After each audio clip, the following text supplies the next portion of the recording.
باقی یہ ٹھیک ہے، بخاری مسلم کی حدیث ہے کہ نبی علیہ السلام نے فرمایا کہ اللہ تعالیٰ نے مخلوقات کی پیدائش سے پہلے اپنے پاس عرش پہ یہ عبارت لکھ لی تھی کہ میری رحمت میرے غضب پہ سبقت لے جانے والی ہے، لیکن کس معاملے میں؟ باغیوں کے لیے نہ، ان لوگوں کے لیے جو پوری ایفرٹ پٹ کریں پھر بھی ان سے معاملات سیدھے نہ ہو، اللہ کی طرف رجوع لائیں۔ قرآن میں کہیں یہ نہیں ہے کہ ڈٹ کے گناہ کرو، باغی بنے رہو، میں توبہ قبول کروں گا۔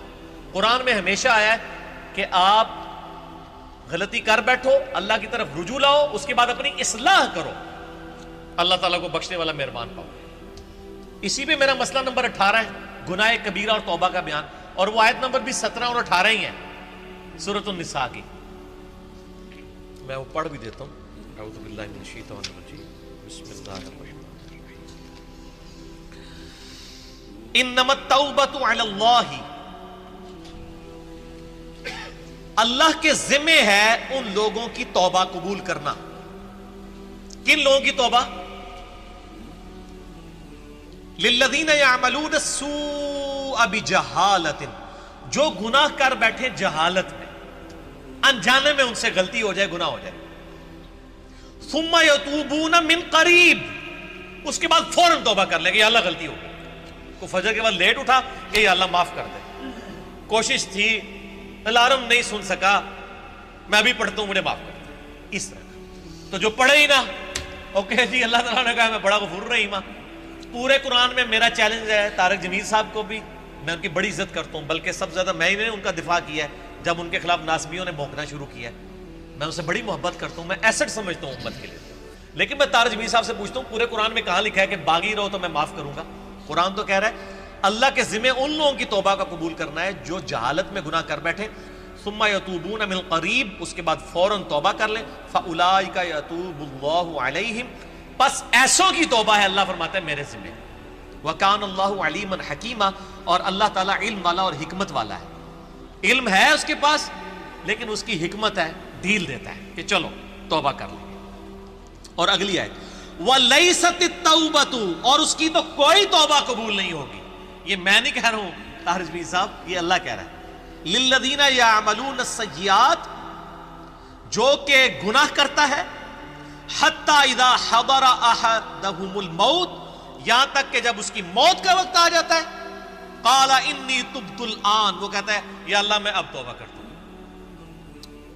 وَلَلَّذِينَ يَمُوتُونَ وَهُمْ كُفَّارٌ، اور نہ ہی ان کی توبہ قبول ہوگی جو کفر کی حالت میں مرے، یعنی وہ پہلے مسلمانوں کا ذکر ہو رہا ہے، کافروں کو اللہ نے الگ کر دیا ہے، یعنی ایسے مسلمان جو موت کے وقت توبہ کریں ان کی بھی توبہ قبول نہیں اور کافروں کی بھی۔ اولئک اعتدنا لهم عذابا الیما، ایسے لوگوں کے لیے ہم نے دردناک عذاب تیار کر رکھا ہے۔ اللہم اجرنا من النار، اللہم اجرنا من النار، اللہم اجرنا من النار، اللہم من احییتہ منا فاحیہ علی الاسلام ومن توفیتہ منا فتوفہ علی الایمان۔ تو یہ تو دیکھ لیں، یہ تو قرآن کی ڈاکٹرائن ہے، آپ اس کو تھانے داری والی معاملہ کہہ رہے ہیں اور یہ کر رہے ہیں۔ باقی ٹھیک ہے کہ اگر ایک بندہ گناہگار ہے آپ اس کو یہ کہیں کہ توبہ کر کے اللہ کی طرف آؤ، وہ 99 قتل والا واقعہ بھی ہے نا بخاری مسلم میں، ہم نہیں کہہ رہے مایوسی پیدا کریں، لیکن ہم کہہ رہے خام خواہ لوگوں کو امیدیں بھی نہ دلائیں۔ اور جو سیدنا علی کا قول ہے کہ انسان سویا ہوا ہے جیسے ہی مرے گا جاگ اٹھے گا، اوہ یہ کیا ہو گیا، اے نہ ہو جائے کام نہ پا دو، ڈرانے میں ہی عافیت ہے نا۔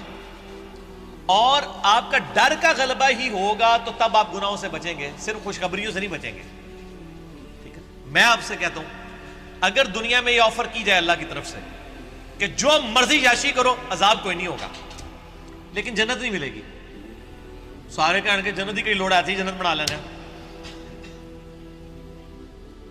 پریکٹیکل چیک کر لیں۔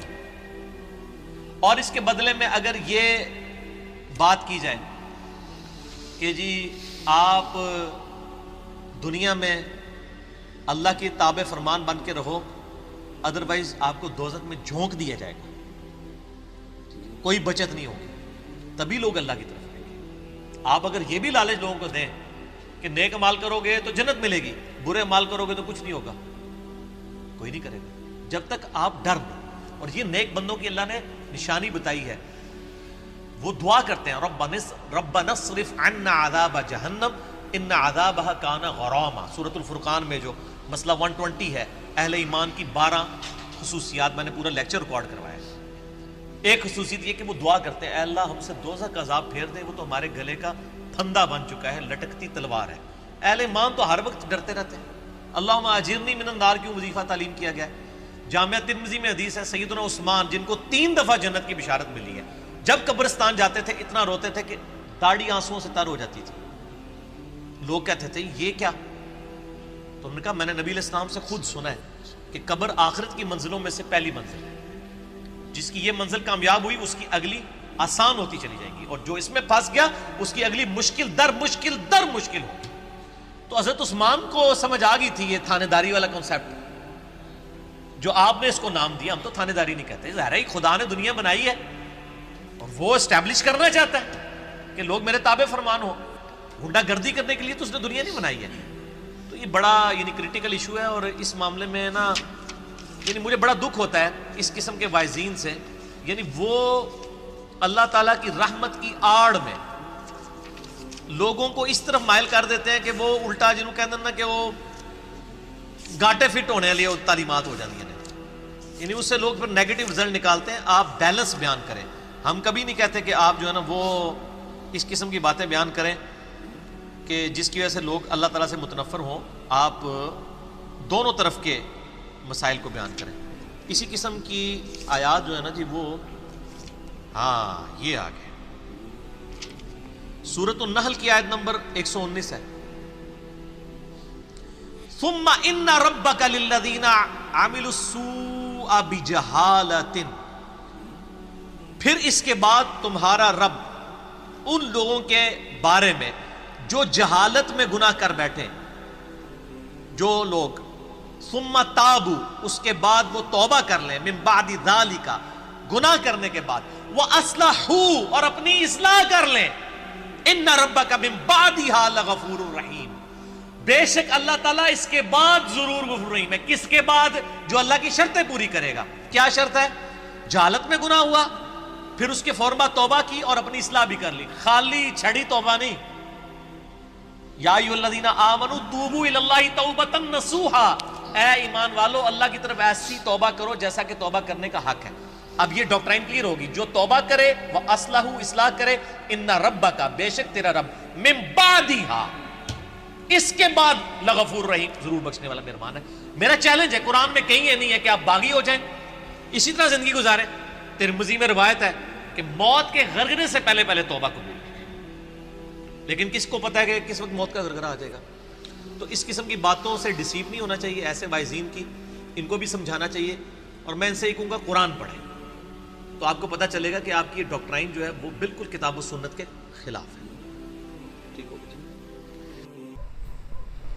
سو گائز، بہت ہی اچھا یہ ویڈیو تھا، اور سٹارٹنگ میں ہی انہوں نے بتایا کہ مطلب جن لوگوں نے قرآن نہیں پڑھا ہے تو ان لوگوں کو مطلب ایسا لگتا ہے کہ جو اللہ تعالیٰ ہے وہ ایک بوڑھی نانی ماں ہے، اور وہ باقی سب جو بچے ہیں ایسا بتا رہے تھے وہ، اور واقعی میں سب سے پہلے جو سورہ بقرہ ہے اسی کے بارے میں بھی وہ بتا رہے تھے۔ تو سورہ بقرہ میں ہی ایسا بتایا کہ جو سب سے پہلی امت تھی وہاں پہ 3 پیغمبر نازل ہوئے تھے اور 3 کتاب بھی آئی تھی۔ تو اور بعد میں انہوں نے بتایا کہ جیسے لوگ مطلب نماز پڑھنے کے لیے نہیں کیا بولتے ہیں کہ مطلب ان سے مس ہو گیا تو بولتے سوری، ایسا نہیں ہونا چاہیے۔ 5 بار نماز ہے، ہر کسی کو ہر روز کام ہوتا ہے، 1 یا 2 بار تو پڑھنی ہی چاہیے۔